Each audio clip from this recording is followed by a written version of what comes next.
Ter um visual.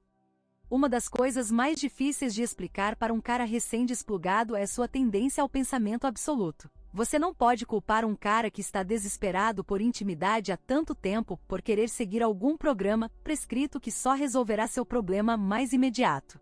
Ok, o que devo fazer para conseguir garotas? Vestir isso? Dizer isso? Agir assim? É exatamente esse tipo de inclinação literal e binária que torna a maioria dos plugados céticos em relação aos proponentes do jogo, e, portanto, a veracidade do próprio jogo. Entender a diferença entre pavoneamento e ter um estilo é um desses grandes envolvimentos. Usar uma cartola engraçada? Esmalte preto? Sai daqui!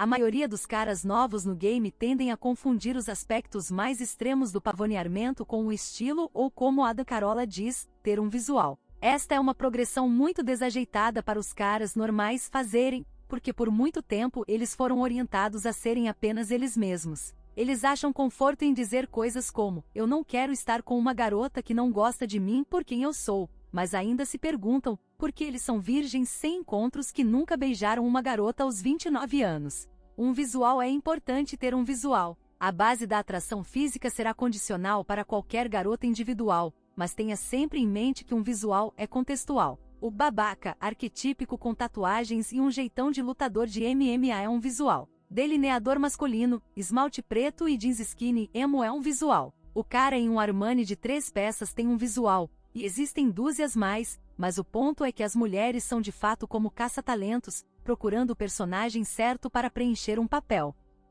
Mas o aspecto 1 realmente implica em qualquer visual. Alguns desses homens parecem tão bizarros que é difícil imaginá-los tendo uma característica de interesse procurada por um grupo específico de mulheres. Pode o aberracionismo em si ser um forte ponto na atração de mulheres?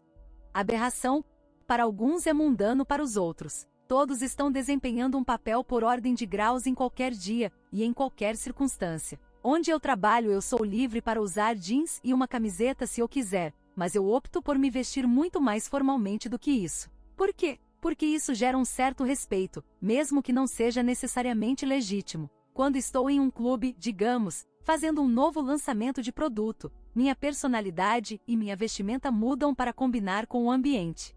Um pua extravagante como Mystery não sai por aí usando botas e cartolas para ir ao mercado comprar uma bebida. Ele ainda pavoneia, com certeza, mas de uma forma muito mais reduzida, porque caras como ele destilaram o princípio até reduzi-lo ao que chama a atenção em várias situações. Pular pelas boates em traje de palco de Jenny Simons não impressiona ninguém, mas isso é o que muitos caras sem um visual gostam de zombar, os extremos. Um babaca extremo, um emo extremo, um motoqueiro de Harley Davidson extremo, etc., são alvos fáceis, mas isso não é o ponto de ter um visual. Pavoneamento não é um estilo, é uma habilidade pua funcional, uso de adereços na verdade. É preciso ter um senso de estilo para saber como fazer isso de maneira eficaz, mas o uso de pavoneamento como habilidade é mais sobre o uso no momento do que sobre sua aparência geral. Quando os estudos de pua estavam em sua infância, a ideia de pavonear era praticamente incontestável. Na verdade, era um conceito que os libertinos ao longo da história sempre souberam. Não é um conceito muito difícil de seguir, já que a maioria das pessoas socialmente inteligentes, e até animais de baixa ordem, vão querer se diferenciar do rebanho de acasalamento. Todo mundo pavoneia até certo ponto. Apenas selecionar uma gravata ou um par de sapatos para uma ocasião pode parecer bastante inofensivo, mas inconscientemente você faz escolhas e desenvolve preferências para certos itens em certas situações, porque acha que elas melhoram sua aparência e, assim, suas chances de chamar atenção para si mesmo.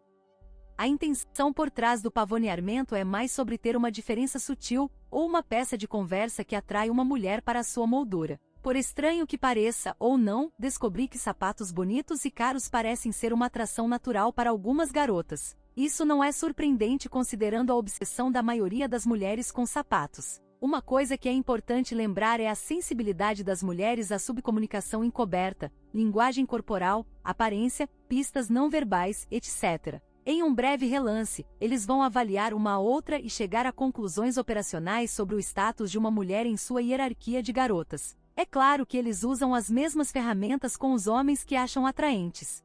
A maioria dos homens recém-conscientes do jogo que estão confortáveis o suficiente para se aventurar usando o pavoneamento não percebem que um pequeno esforço produz grandes resultados. O pavoneamento não é o seu jogo, ele é apenas a atração chamativa para fazer o peixe atacar. Cabe a você pegar o peixe quando ele for fisgado. NT. Pavoneamento é peacock no original, e é o ato de se exibir de forma extravagante, como um pavão faz quando quer acasalar. Optei por traduzir por existir uma palavra equivalente, apesar de não ser tão sonora quanto o original.